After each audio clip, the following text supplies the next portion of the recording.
Hari Om. Today we will proceed with the Bhagavad Gita, chapter 17, from verse number 8. So, what we have seen in the last chapter 16 is where Krishna spoke about the divine and the demoniac tendencies. Divine tendencies are the sattvic gunas in a human being that make a human being divine, and Krishna gave us some 26 qualities in verses 1, 2, and 3. So, this is a checklist to understand what are the divine qualities, what we have, and what we don't have. And what are demonic qualities? The more rajasic and tamasic gunas we have, these are what are called demoniac tendencies that manifest in us, like anger, greed, pride, violence, etc. So, of course, the more divine tendencies we have, it means that we are progressing on the spiritual path, and the more demonic tendencies we have, it means we are further away from the spiritual goal. That was in chapter 16. Now, in chapter 17 is a very practical chapter where Krishna tells us that there are 4 types of practices, how to make ourselves more pure. Therefore, what are the sattvic practices? So, Krishna highlights 4 main important sadhanas or 4 main practices. One is ahara, the type of food we eat, yajna, how we conduct our prayers and rituals, with what attitude. 3 is dhanam, how we offer charity, and fourth is tapas, how we keep our austerities. So in all these 4 types of practices, each of them have got sattvic variety, rajasic variety, and tamasic variety. So in verse number 7 of chapter 17, the Lord said that there are 4 kinds of practices that we should be aware about. So if we want to progress on the spiritual path, we must eat sattvic food, offer our prayers in the sattvic way, do charity in the sattvic way, and maintain our austerities in the sattvic way. So this is also a very important chapter for us to self-analyze. Where are we? Are we more rajasic, tamasic, or sattvic? And if we have the interest to progress on the spiritual path, then we should try to slowly convert our practices to sattvic type. So in verse number 8, Lord will talk about sattvic food. What is sattvic food? Verse number 9, what is rajasic food? And verse number 10, what is tamasic food? Now, Krishna is not going to give us a description of the type of foods. He's not going to say eat more carrots or eat more apples or something like that. The foods are described in a very general way.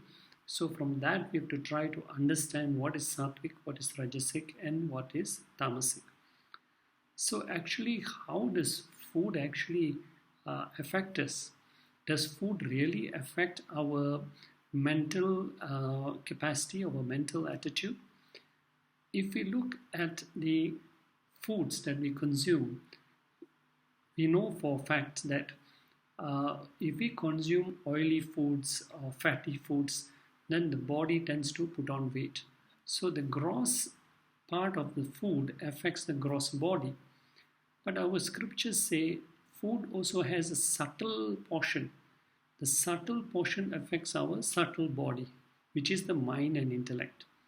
And then the third portion are the waste products that are expelled by the body. So all foods contain gross aspect, subtle aspect, and waste products. Now, if we also study animals, we will see that those animals which are herbivorous, like rabbits, deer, are generally very soft and gentle in their outlook and behavior. And those animals that consume, who are carnivorous, like tigers, lions, etc., are very ferocious and aggressive in nature.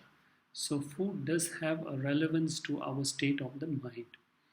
In the Chandogya Upanishads, there is a line written there, Ahara Suddhav Sattva Suddhi, Sattva Suddhav Dhruva Smriti, Dhruva Smriti Lambhe Sarva Grantitam Vipramoksha. Ahara Suddhav, Ahara means food. If food is pure, Suddhav, from purity of food comes Sattva Suddhi. Sattva here means the mind. So from purity of food comes purity of mind. Sattva Suddhav, when the purity of mind is there, Dhruva Smriti, comes constant remembrance of God or divine things or good things.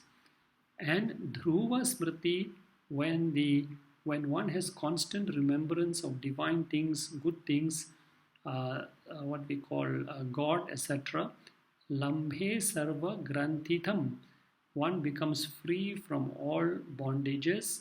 Vipra Moksha, the wise one becomes liberated from all bondages. So this is what the Chandogya Upanishad says about the consumption of sattvic food also. So let us look at how does Krishna define sattvic food in verse number 8 of chapter 17 of the Gita. He says, foods which are vardhanaha, vivardhanaha. V means the prefix attached to vardhanaha. Vardhanaha means which contribute to all these factors. So any foods that we consume that contribute to certain factors in us, Vivardhanaha means specifically.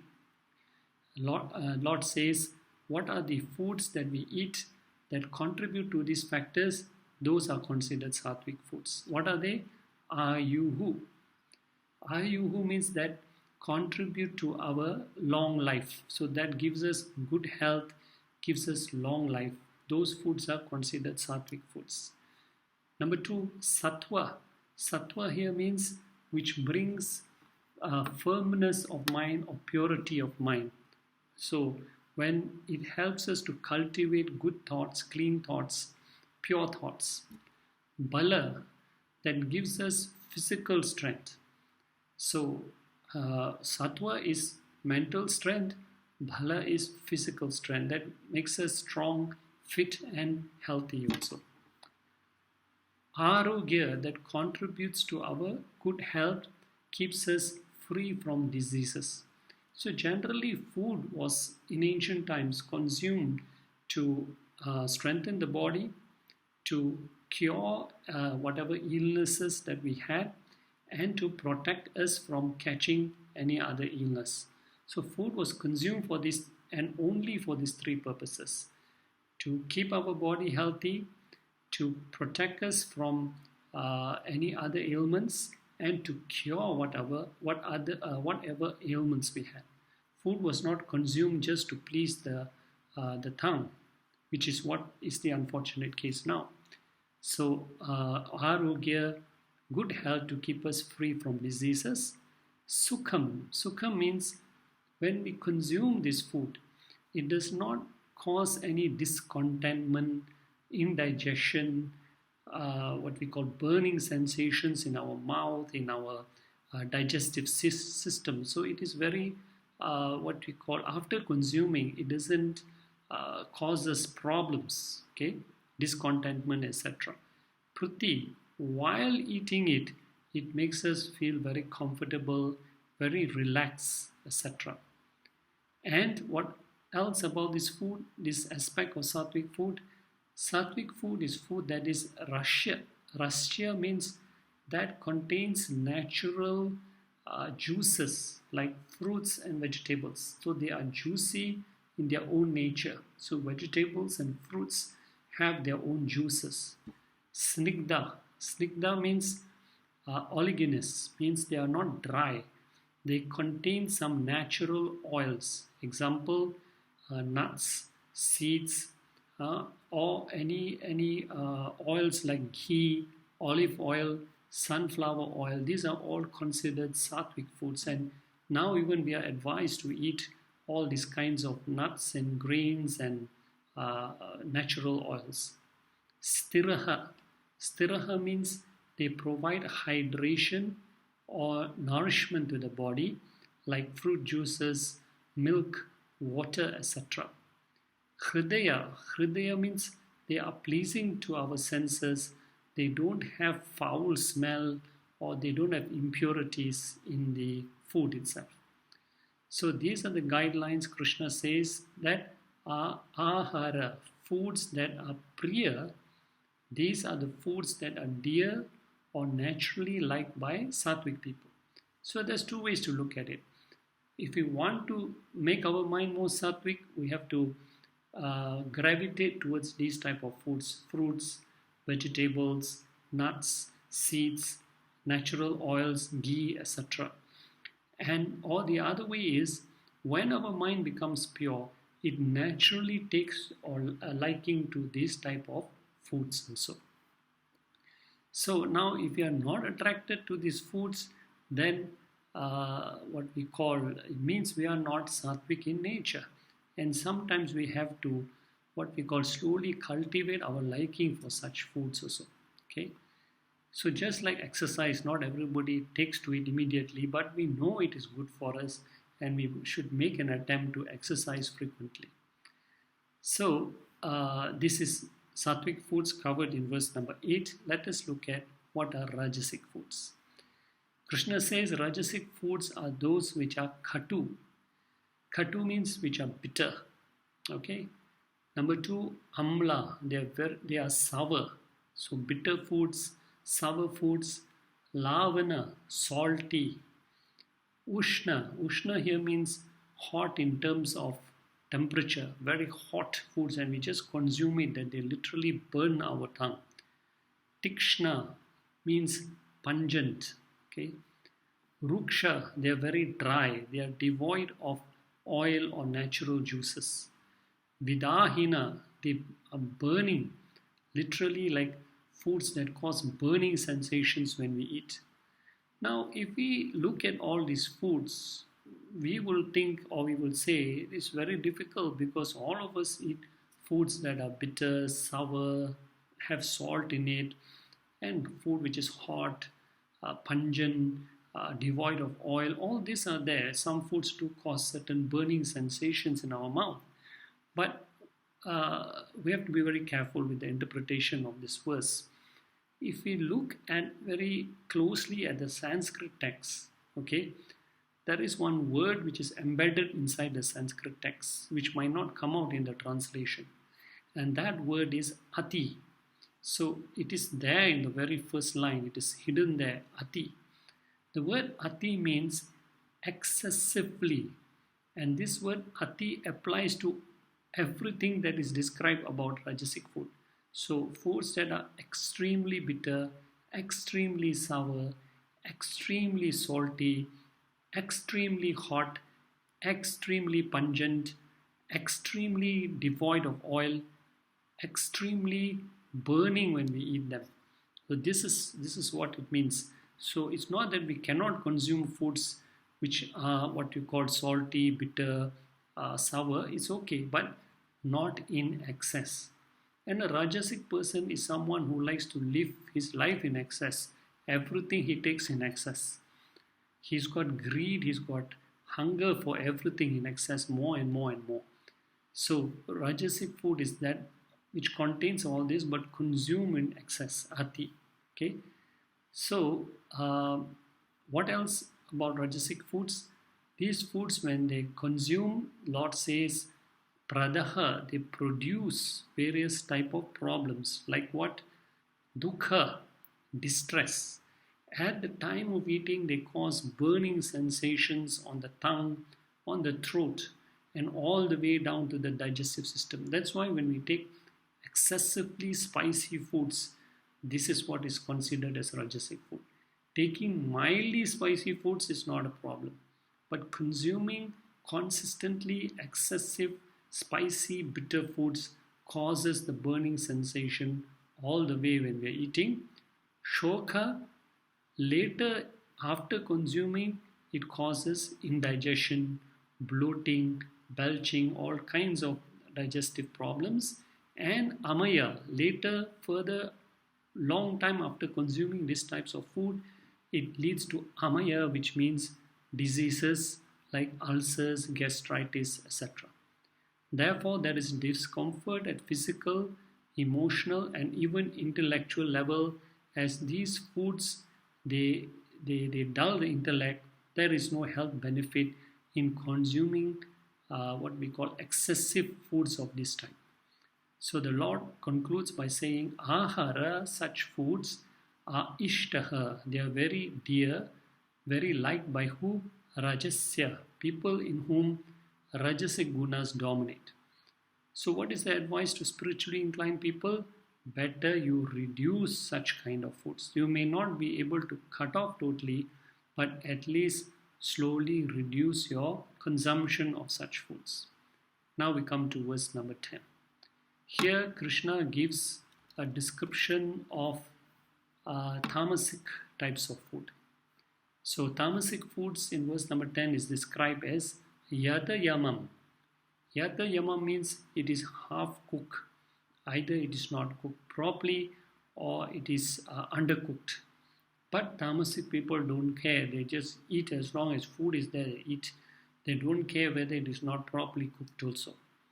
Gata rasam, food that is lacking in rasa essence because it has been overcooked, it has been burnt, over processed, added with too many preservatives.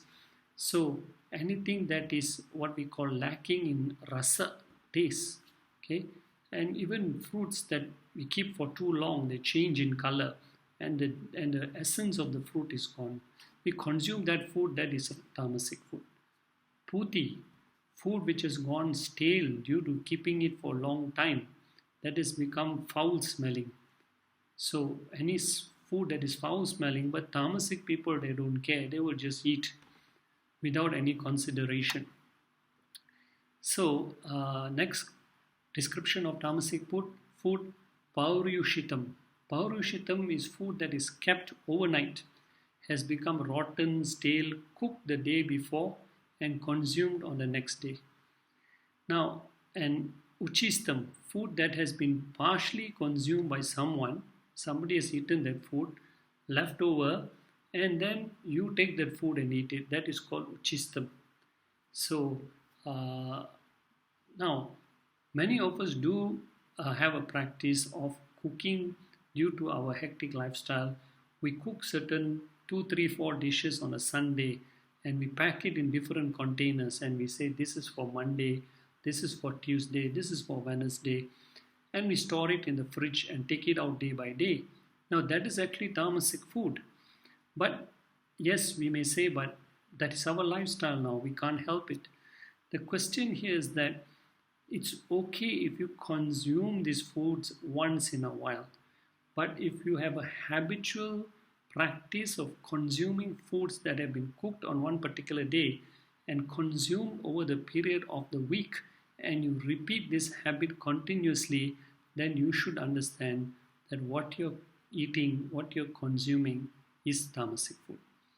So we must try our best. That's why, of course, we are always encouraged to buy fresh vegetables, fruits, etc., and consume them while they are fresh. And try to avoid cooking food on one day and consuming it, keeping it and consuming it 3 or 4 days later. And unfortunately, of course, because with the invention of refrigerators, etc., freezers, we have this habit. So we have to understand what we are consuming. If you want to consume it, that is your choice, but you should understand what you're consuming. Now, this is another description of tamasic food. The word used is amedium. Now, amedium means not fit for sacrifice, impure food. What do we mean by that? Food that is not fit to offer on the altar to the Lord. Example, so again, meat is not directly described, but by saying amedium, indirectly it refers to any food that you would not offer on the altar to the Lord. So we can define that, of course, it is meat. Okay, so in what you call in the Vedic culture, the purpose of preparing and serving food was for 3 purposes. 1, food is to be offered to Bhagwan. Whatever we prepare before we eat, we offer it to Bhagwan. 2, we take a portion of the food and offer it as charity to others. So we feed other human beings who are less fortunate. We may feed animals. And three, then the food, the balance is we consume for ourselves. So that food which we would not put on the altar to offer to Bhagwan, that is impure food. We should not put and offer to the divinity that resides in us.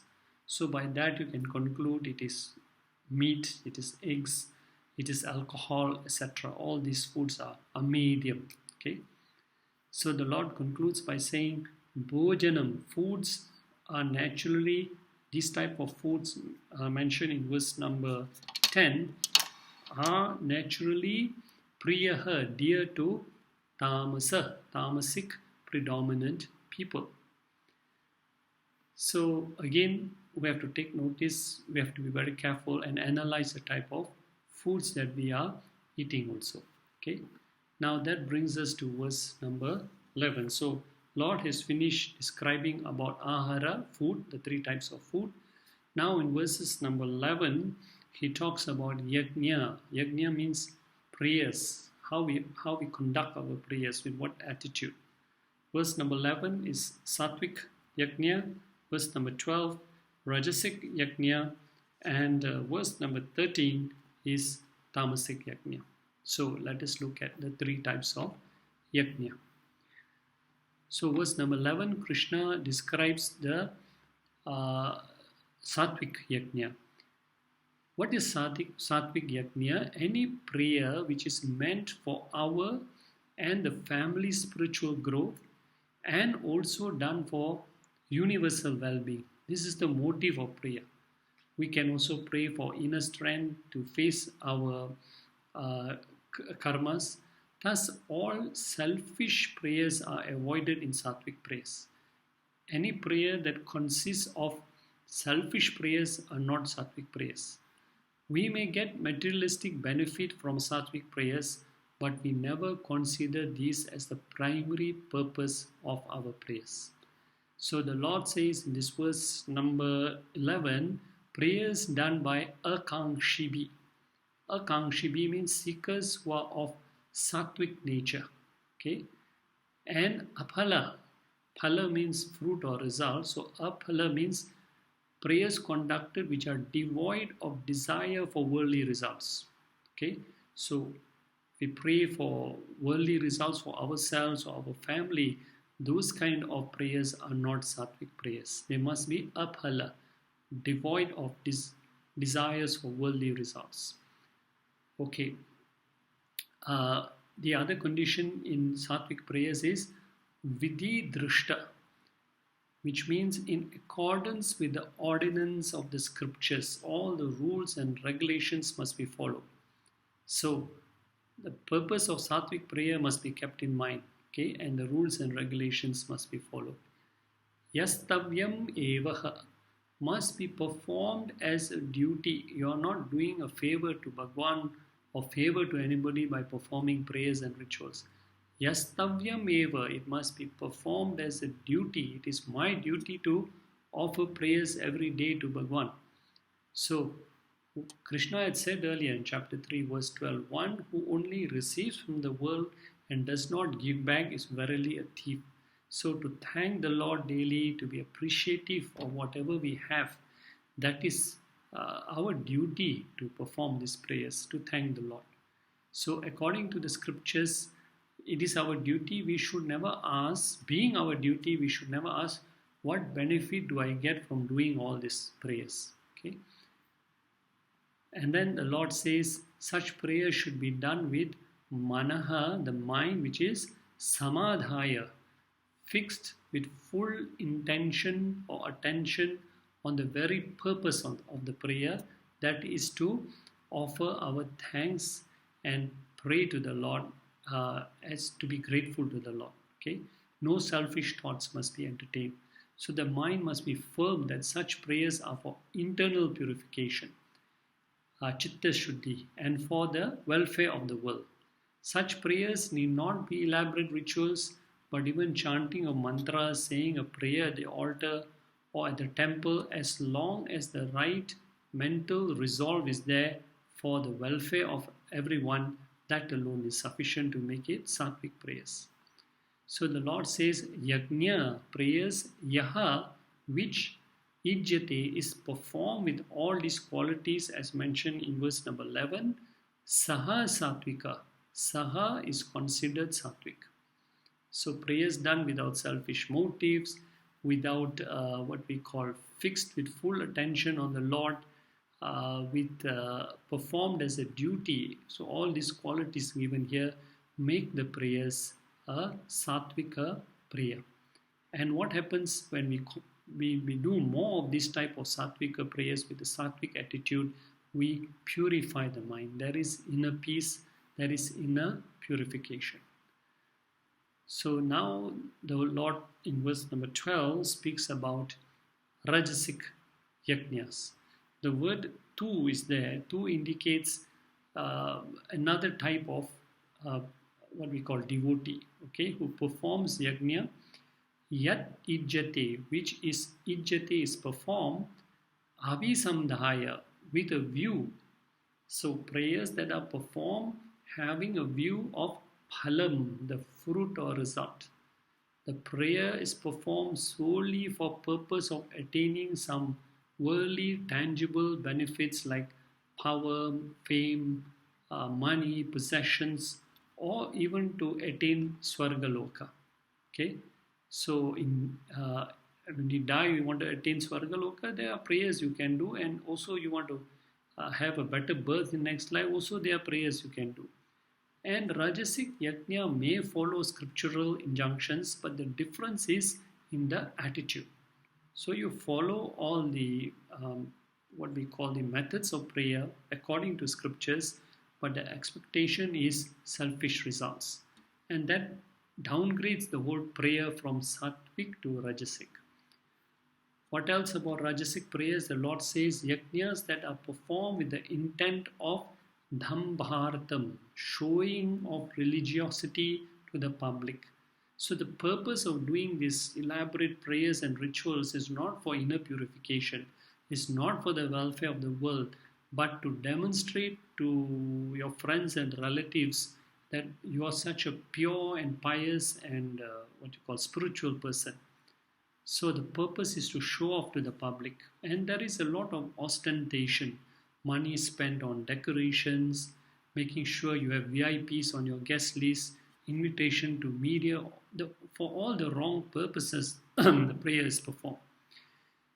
Cha eva api, and verily even is added to indicate that all three types of yajna will fall in the same category. So yajnas performed for selfish, worldly or heavenly results, yajnas performed for showing off, or yajnas performed and one wants to show off and also wants some worldly results. So the Lord says, Krishna says this, yajnas performed with all these three reasons, vidhi know them as rajasam yajna. Know them as rajasic prayers or rajasic sacrifice. Such kind of prayers, if performed according to scriptures, will give you material rewards and even bring you to Swargaloka. But there will be material progress, but spiritually there is no progress at all. So for all spiritual seekers, one should slowly try to avoid the performance of Rajasic Yajnas. So that is now Krishna's description in verse number 12. What about Tamasic Yajnas described in verse number 13? The Lord says, a tamasic person performs yajnas which are vidhi-hinam. Vidhi-hina means violating all the rules and regulations of the scriptures. So in sattvic prayers there is spiritual growth, and as a byproduct there may be material growth even though you don't seek it. In Rajasic Yajna there is material growth but spiritual stagnation. In Tamasic Yajna, there is neither material growth because all the injunctions of the scriptures are violated, and worse still, there is spiritual downfall. So, first of all, something is always offered to the Lord, either flowers or fruits or water. So prayers or rituals are done without offering something to the Lord. It is not correct. Whatever we offer to the Lord may not be elaborate but depends on the capacity of the individual. Also, the sanctity or purity of the offering must be observed, and the ritual offering to the Lord must be distributed among the devotees. So, the word prasadam means that which brings peace, prasadam. Thus, prasadam must be distributed. It is a form of dhanam. So, you are sharing the blessings of the Lord with all the others. But in Tamasic Yajna, either no prasad is served to the Lord or improper prasad is offered and no prasad is distributed or shared among the devotees. So the next quality is ashrishta, no distribution of what? Annam, any food or prasadam. Again it need not be elaborate type of prasadam or food, but any simple food or prasadam in accordance to your what we call capacity, something should be served. Mantrahinam. Tamasic Yajna is where there is no proper chanting of mantras. So normally you find people don't want to sit too long for the prayers. They will pass some money to the priest and ask him to shortcut all the prayers, or either don't waste time doing so much of elaborate prayers. So shortcut to mantras are requested by these Tamasic people to speed up the prayers and rituals. So the priest has either got to say everything quickly or eliminate certain parts of the prayers. Adakshina. Adakshina means where the priests are not paid according to the prescribed dakshina. Fees are not paid properly to the priests. Now, why should we pay the proper fees to the priests who conduct the prayers for us? We say it is the duty and the work of the priest. But when the priest performs the prayers, he is doing so for our welfare, not for his own welfare. Thus, we are the ones who derive the benefit from the prayers conducted by the priest. So, it is our duty, since we have received something, we should also pay back. So, fee is offered for that purpose. Although the priest is not supposed to dictate and ask for the fees, it is the duty of the person for whom the puja was performed to pay according to what they can afford. But Tamasic people, they try to avoid paying any fees or just pay a token fee. Shraddha Virahitam. Tamasic people, they may do all sorts of rituals, but they lack the basic element of faith. Thus, Shraddha Virahitam means prayers performed devoid of any Shraddha, of any faith. So, they don't believe, they just as they just want to do these prayers just to what you call, just to please themselves or to show to society. So this is the type of tamasic prayers. So a yajna performed with this type of qualities, Krishna says parichakshate, is called tamasic yajna. So we have to ensure that we don't make these mistakes. Although we perform prayers and rituals, but we should always try to perform these sattvic type of prayers and rituals with the sattvic attitude. So with this, we will stop at verse number 13. We've concluded ahara, 3 types of food, 3 types of yajna, sacrifice of prayers, and when we resume, we will complete the other 2 aspects, which is 3 types of dhanam and 3 types of tapas. Hari Om Tat Sat.